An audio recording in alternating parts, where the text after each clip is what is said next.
Well, today is August the 6th, and it's a regular podcast day for me.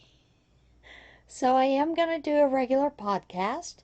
I know it's a little dark in here. I'm not sure if I can get it lit up a little bit more, but I'm not going to worry about it because you don't want to see the mess that's in this house.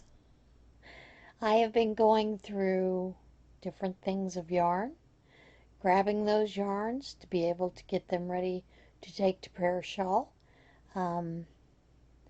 Because, quite honestly, there is no way I can work through my stash through my entire life, so I've decided some of it just needs to go to the prayer shawl group so that they can put it to good use. And that way they won't have to put money out, at least this month, for yarn for the projects for coming in over the next couple of months. It's been a little crazy this week. I spent yesterday afternoon sewing, and I needed some black zippers. I thought I had a strip of zipper tape, because I actually buy it plain zipper tape and then with the additional zip pulls so I can make my own zippers the length I need to. I can get black, and I need black. So, took a ride out to Walmart. They didn't have any in. They had little 7, 9-inch ones, and I needed at least a 14 for some of the bags and 18 or 22 for the other ones. So, wasn't able to get any black zippers. Our Walmart's pretty small. Their zipper section is about this wide. So it's luck of the draw if you can even get zippers there. So it's kind of rather annoying. So this morning, I had to make a run into State College because, well, like you could go to Williamsport, but I prefer having to go to Joann's in State College.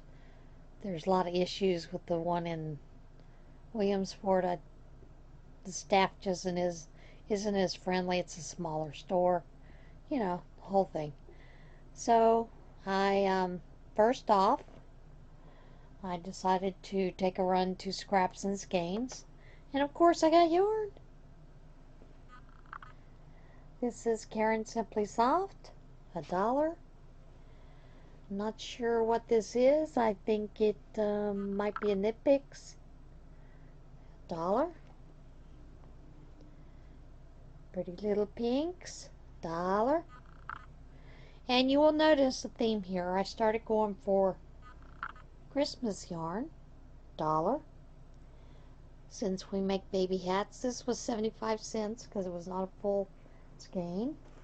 And then this one was $1 for hats. And while I was there, they had zippers, and that's the main reason I went, was zippers. I got zippers. I got 20 zippers. One black.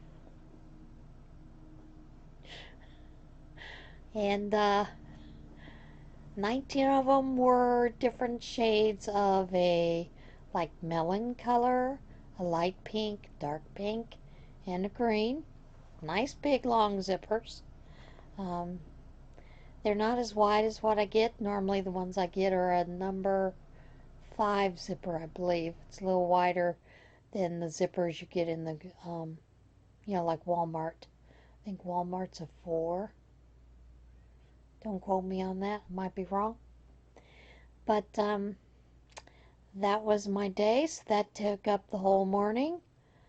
I did get home, stopped at the mailbox. I do have a gift from Wendy, and it's Wesa. And of course, Billie from the Crafty Floridian, she was commissioned to make it, and she did make it. I don't have any finished items, I'm continuing to work on that blanket with just camouflage yarn. And then every once in a while I'll work on a couple of rows of the shawl, the oaklet lace shawl. And this is the bottom part of it. And yeah, there's a couple of mistakes in there, but I just go with the flow and keep going. Don't worry about it. So that is it for that part.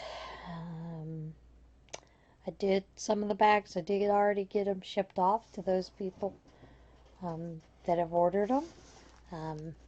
Joe, your bag I'm still working on. That's the one I needed one of the zippers for. I will tell you, I have a medium bag and a pouch, Notions pouch bag done in the spider fabric. Thought I had more of it. I do not. So the small bag will have to be out of the spider web, the black spider web material. I do have a little smidgen of the spiders that I might possibly be able. Nah, it'll be a really small bag because I don't think I've got quite. It's about 20 inches, and the length of it is maybe 10 or 12 inches. So it would be a really small bag. I don't think that's what you're looking for. So I'm going to send you a message a little later about that. See what you want me to do about it. But let's get into the mail from the Crafty Floridian.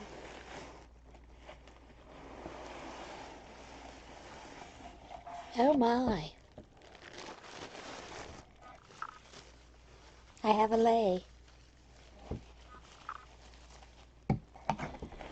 Billie, when she had called me and we had talked about it, I was teasing her, I was telling her about the Muu Muu that I wore to bare threads when my kids were younger, and they hated it. It was a real dark purple, had these wild Hawaiian flowers on it. My kids hated that thing. I loved it. And I wore that thing all the time. I wore it so much to where it was actually bare thread and finally had to be thrown away. Oh my goodness. Oh my goodness. Wendy and Billie, this is beautiful. Look at this. Look what she added. Billie added on it.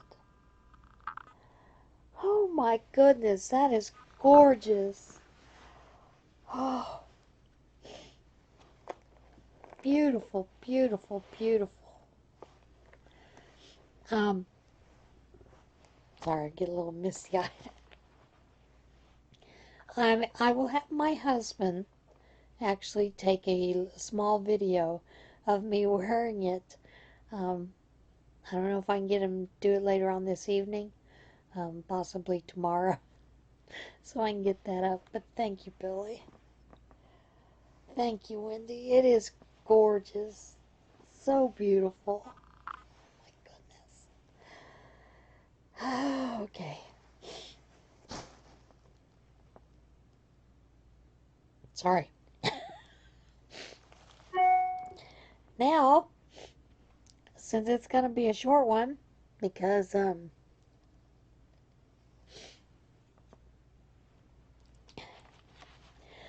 have nothing done. Okay.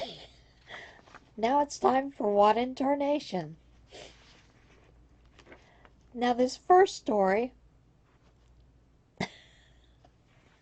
I find kind of crazy. It's fun. Emoji House at the center of a neighborhood dispute in California. A neighborhood feud is erupting in California over a house painted hot pink with a pair of giant emojis decorating the exterior.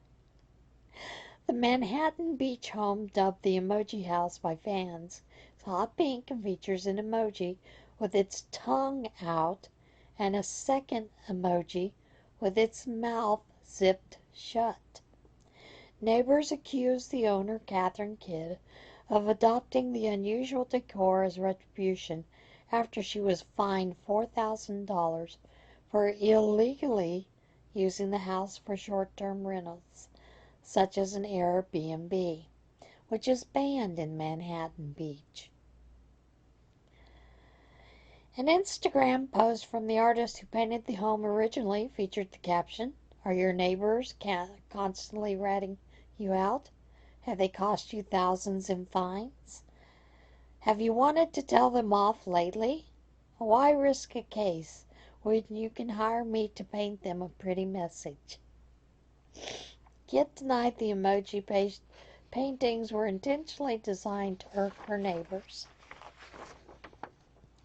"It's a message to me to be positive and happy and love life. I have eyelash extensions. The eyes are a lot like Mona Lisa eye. They kind of follow you." And no story would be complete without a picture of the emoji houses.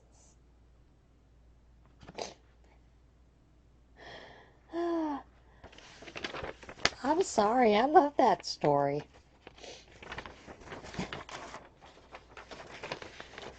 Our second story, and I sure hope nobody was on this item when it happened, but it's kind of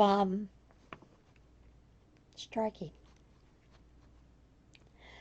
A lightning strike on a Florida home septic tank had an unexpected result.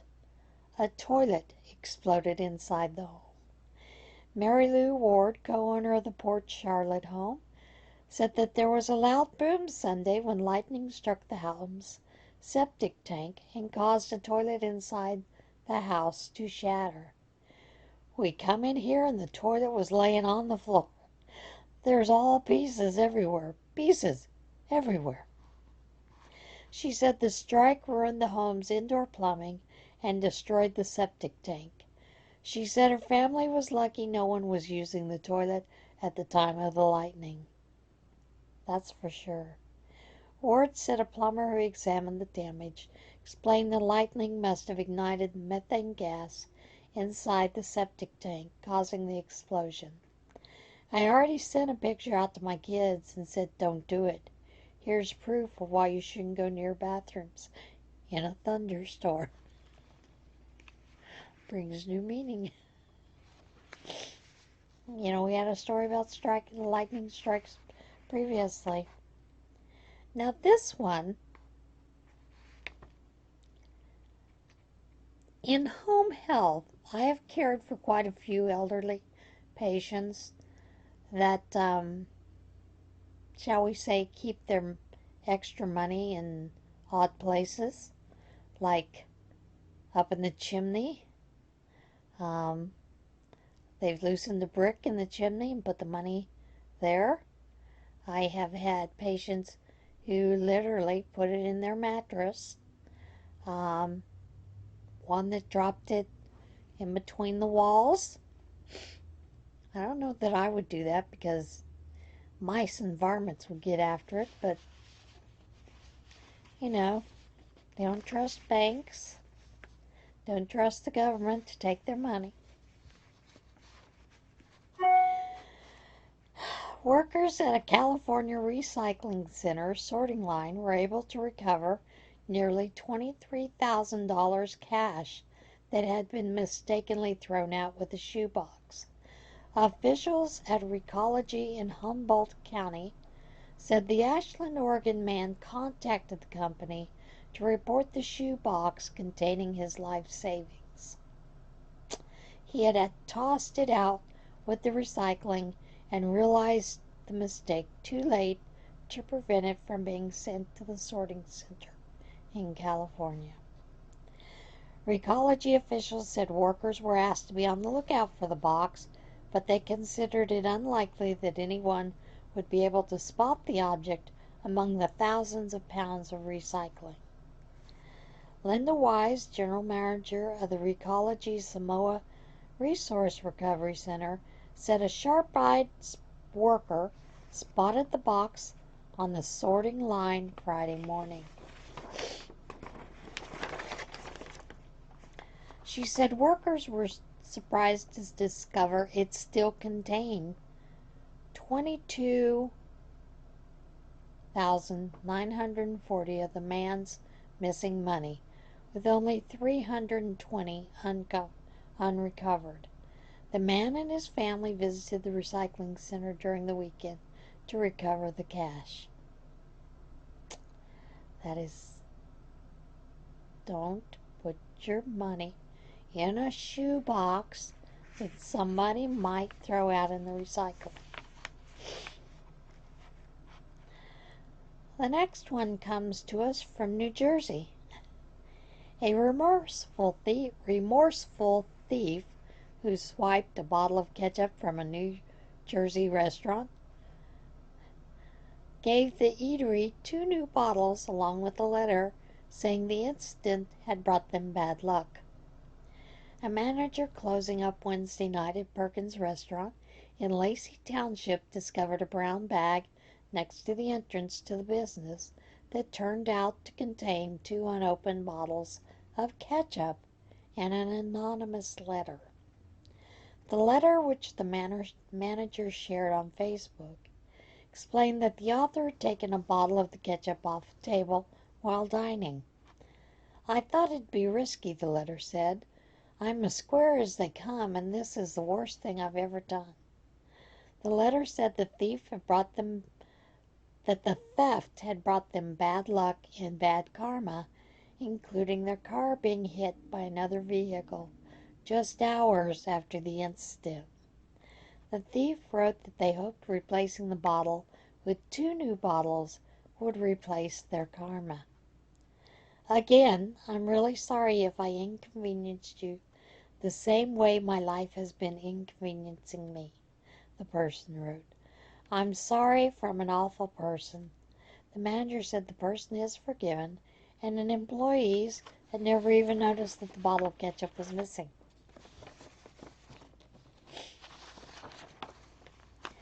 Now, when I first read this one, I kind of had a ooh factor. However, National Ice Cream Sandwich Day was actually, I believe, August the 3rd, maybe 2nd. I don't know when it is. But Oscar Mayer, the meat purveyor Oscar Mayer, is branching out into the dessert game with its latest product: ice cream sandwiches with bits of real hot dog. Ew. Oscar Mayer announced ahead of Friday's National Ice Cream Sandwich Day that it partnered with New York ice cream company Il Laboratorio del Gelato to create the Ice Dog Sandwich, an ice cream sandwich inspired by hot dogs. The sandwich, which features cookies as buns, contains bits of candied hot dog meat and spicy mustard ice cream. Ew. The company said its Wienermobile will drive around Manhattan during the week of August the 12th to distribute free samples of the unusual ice dessert. The announcement comes on the heels of a condiment company, French's, creating a mustard-flavored ice cream that it said will be available in select cities during the summer. Ew. That just sounds ugh. Now, if it's actually cookies and just little candy pieces that look like hot dog with a mustard-looking ice cream, it might be okay. But I don't know if I'd be willing to try that. Maybe a small piece. So those of you in New York, you see the Wienermobile on August the 12th, please stop and have a bite so you can let me know what it's like. Oh, that just sounds awful. All right, folks, that's it for today. I'm going to close. I do have some more things that I need to get done. This week is my busy week. It's prayer shawl with a lot of other things, activities. So, gotta get to it. Okay, I'll see you guys again probably tomorrow. Y'all have a great day. And remember, choose kindness. And Wendy and Billie, thank you so much for this beautiful Moo Moo. You'll get to see me in it tomorrow. I promise. I'll see you again soon. Bye.